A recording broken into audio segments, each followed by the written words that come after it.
તારો રે ભરોસો મને ભારી, એવો ગર્વો દાતા. તારો રે ભરોસો મને ભારી, એવો ગર્વો દાતા. તો આજે આપણે આવી ગયા છીએ ધામેલ ગામે, કૈલાસ ટેકરી વિક્રમ બાપુનો આશ્રમ. તો આપણી સાથે અત્યારે જે દાસ બાપુ જોડાયેલા છે, સંપૂર્ણ માહિતી આપણને આ મહાશિવરાત્રી વિશે આપશે. તો મિત્રો ખાસ વિડીયોમાં જોડાઈ લેજો, વિડીયોને લાઈક કરી દેજો. હાલો મિત્રો, ફરી વખત તમારું આજના બ્લોગમાં હાર્દિક સ્વાગત છે. મિત્રો આજે આપણે એમ કહેવાના છીએ કે મહાશિવરાત્રી બસ ટૂંક જ સમયમાં આપણે આવી રહી છે. તો ત્યાંનો મહિમા શું છે હું તમને આ વિડીયોમાં બતાવીશ. તો મિત્રો ખાસ વિડીયોમાં જોડાયેલા રહેજો. અને અહીંયા જ્યાં ભાવિ ભક્તો જાય એમના માટે કઈ બાબતનું અહીંયા ધ્યાન રાખવું આપણે આ વિડીયોમાં નિહાળવાના છીએ. તો ખાસ વિડીયોમાં એન્ડ સુધી બન્યા રહેજો અને વિડીયોને લાઇક કરી દેજો. અને ચેનલ ઉપર પહેલી વખત ચેનલને સબસ્ક્રાઈબ કરી દેજો કે ત્યાં જે કઈ બાબતનું ધ્યાન રાખવું અને રવેડી કઈ રીતની નીકળે એ આપણે આ સંપૂર્ણ આ વિડીયોમાં નિહાળવાના છીએ. તો ખાસ મિત્રો વિડીયોમાં જોડાઈ લેજો. તો ચાલો મિત્રો જઈએ આપણે અને બાપુ પાસેથી આપણે સંપૂર્ણ આ શિવરાત્રીનો આપણે મહિમા શું છે સંપૂર્ણ આપણે વિડીયોમાં નિહાળવાના છીએ.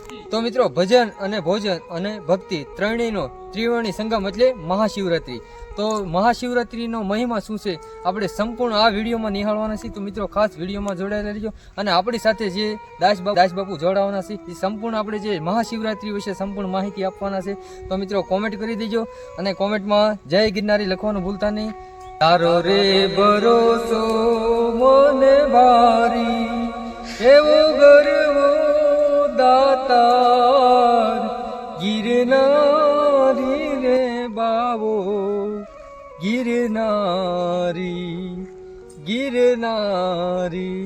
તો મિત્રો મહાશિવરાત્રી પાછળનો ઇતિહાસ જાણીએ તો એક દિવસ બ્રહ્મા અને વિષ્ણુ ભગવાન વચ્ચે થોડી બોલાચાલી થઈ અને વાત વધુ વીણસી ગઈ અને ભીષણ યુદ્ધ થયું.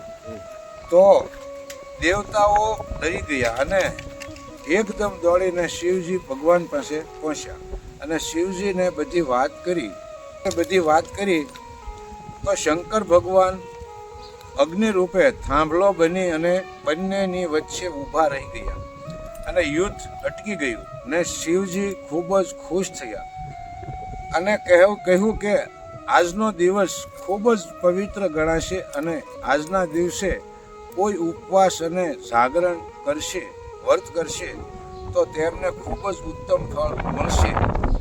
પછી બીજું કે આ ત્યારથી શિવરાત્રી જુનાગઢ ઉજવાઈ રહી છે અને સાધુ સંતોનો ખૂબ મેળાવડો ભેગો થાય. પછી ભોજન ન લઈ લોકો વિના ખર્ચે વિના મૂલ્યે કયેક લોકો રાવટીઓ નાખીને બેસી જાય. ગારિયાધરના માલારામ બાપુની પણ રાવટી ત્યાં હોય છે અને એ લોકો પણ મફતમાં ભોજન બધાને હરિહર કરાવે છે. 2 ટાઈમ ચા પાણી સવારમાં આપે છે. આવું બધું જુનાગઢ આપણા સત્ય સનાતન ધર્મનું ખૂબ મહિમા સારું છે. અને મહાશિવરાત્રિના દિવસે ખરેખર જુનાગઢ એક વખત પરિક્રમ કરવા જવું જરૂરી છે. અને સત્ય સનાતન ધર્મ, હિન્દુ ધર્મ ટકાવો હશે તો સત્ય સનાતન ધર્મ અને ખરેખર આપણું મૂળ જુનાગઢનું એક વૃક્ષરૂપી સ્થળ છે, પવિત્ર સ્થળ છે. અને ત્યાં હજારો સાધુ સાધ્વીઓ એકત્રિત થાય છે. અને ઘણા સાધુઓ તો સ્નાન કર્યા પછી કુંડની અંદરથી બહાર જ જોવા નથી મળતા, સીધા કુંડમાંથી અલોપ થઈ જાય છે. આવું પણ આપણે આપણી નજરે નિહાળેલું છે. પછી આપણને સંતો જોવા મળતા નથી અને આપણે તો એની રસગણાઈ ન ગણાય. પણ આવો થોડો અનુભવ પછી સાધુ સંતોનો અવનવર મેળાવડો જામતો ગયો. દર વર્ષે અલગ અલગ જેમ પ્રસાર થતો જેમ આવતા ગયા. પછી ભાવિક ભક્તો પણ ખૂબ ઉમટી પડ્યા. પછી ત્યાં અમુક તો ભાવિક ભક્તો એવા આવે છે તો મહાપ્રસાદનું પણ વ્યવસ્થા ખૂબ બનાવે અને ખૂબ અત્યારે તો રાવટીઓ નખાઈ જાય છે. અને અત્યારે તો એમ માનો કે સત્ય સનાતન ધર્મના હિસાબે આખા ડુંગરમાં ક્યાંય હાલવાની પણ જગ્યા નથી. અને પરિક્રમા ફરવાનું મહત્વ એ જ છે કે પવિત્ર દિવસ છે ને એના હિસાબે લોકો પરિક્રમા કરે તો એનું પાપ ત્યાં ઘણું ખરું ધોવાઈ જાય. આવું આપણા સત્ય સનાતન ધર્મમાં ઇતિહાસના હિસાબે. જે સાધુ સંતોની જે જમાત આવે રવેડી નીકળે એના વિશે શું કહેશું? હવે રવેડી તમને કહું ખરેખર રાતે 11 સાડા 11 નીકળે. પછી જ્યાંથી શરૂ થાય ત્યાંથી થોડીક વહેલી થાય પણ રસ્તામાં બધા જોડાતા જતા હોય. પછી રવેડી નીકળ્યા પછી રવેડી જ્યારે પૂરી થાય ને ત્યારે સાધુ સંતો કુંડમાં નાહવા પધારે.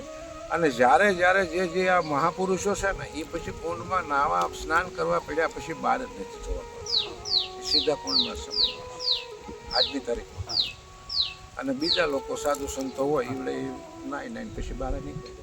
અને રવેડીનું ખાસ મહત્વ એ છે કે ભોળાનાથના સ્વરૂપમાં ઘણા સંતો એના વસ્ત્રો ધારણ કરી, એની જડાવું ધારણ કરી હોય, એના શેષના ગોડોકમાં નાખ્યા હોય, ભાલા ત્રિશૂળ હોય, તલવારી હોય, આ બધી એની મૃત્યુ કરતા હોય, તાંડવ કરતા નીકળતા. એથી કરીને ભોળાનાથ ખૂબ ખુશ થાય. અને સાધુ સંતોના રૂપમાં દેવતાઓ પણ આવતા હોય છે. પોતે ખુદ આવી જાય ને ભોળાનાથ દેવતાઓને તો. કારણ કે ભોળાનાથ જો ત્યાં ખુદ હાજરી ન આપતા હોય તો આવો પ્રસંગ જ ન થાય. હા, પછી તો શું છે કે તમારું એટલું તન્મય જીવન હોય, તમને અડગ વિશ્વાસ જ હોય તો તમને પણ દર્શન થાય. પણ અત્યારે આ કલયુગની માલિકા ભગવાન હામાં આવ્યા તો ભગવાનને માપી લે એમ છે. એટલે ભગવાન કે ભાઈ મારા ભક્તોને દર્શન ન દો, તારા જેવા તો કઈક રખડે છે. હે, અને ભગવાને કીધું છે કે મારા ભક્તોને વહેંચશું. હે, કારણ કે હરિને પગલા પાછા ભરાવ્યા તો એના ભક્તોય ભરાવ્યા ને. નાસ્તિકોથી નથી પાછા ભર્યા, એના ભક્તોના હિસાબે એને પગલા પાછા ભરવા પડ્યા. તો બાપુ આપણે જુનાગઢ જે ખરેખર મેળાની કેજી શરૂઆત થાય છે? નોમના દિવસેથી બધા લોકો મંડે આવવા, રાવટીઓ વાળા, પછી આ હરિહરની સુવિધા કરવા વાળા, પછી ત્યાં ધ્વજારોહણ થાય. અને ધ્વજારોહણ થયા પછી ભોળાનાથના આશીર્વાદ લઈ અને બધા ભાવિક ભક્તો એની રાવટીઓ તૈયાર કરવા માંડે.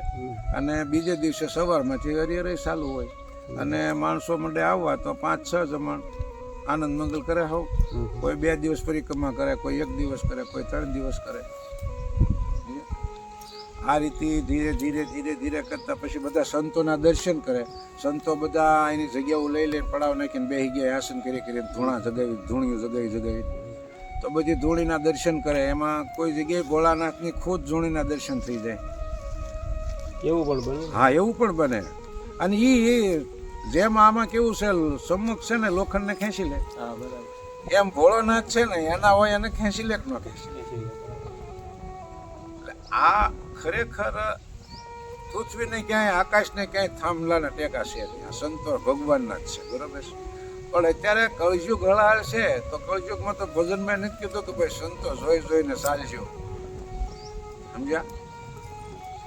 તારો રે ભરોસો મને મારી, એવો ગરવો દાતાર, ગિરનારી રે બાવો, ગિરનારી.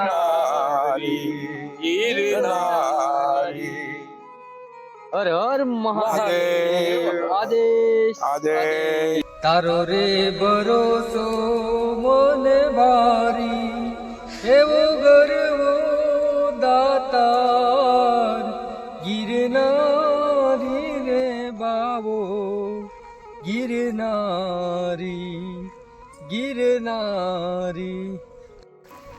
જય ગિરનારી, જય ગિરનારી. આદેશ.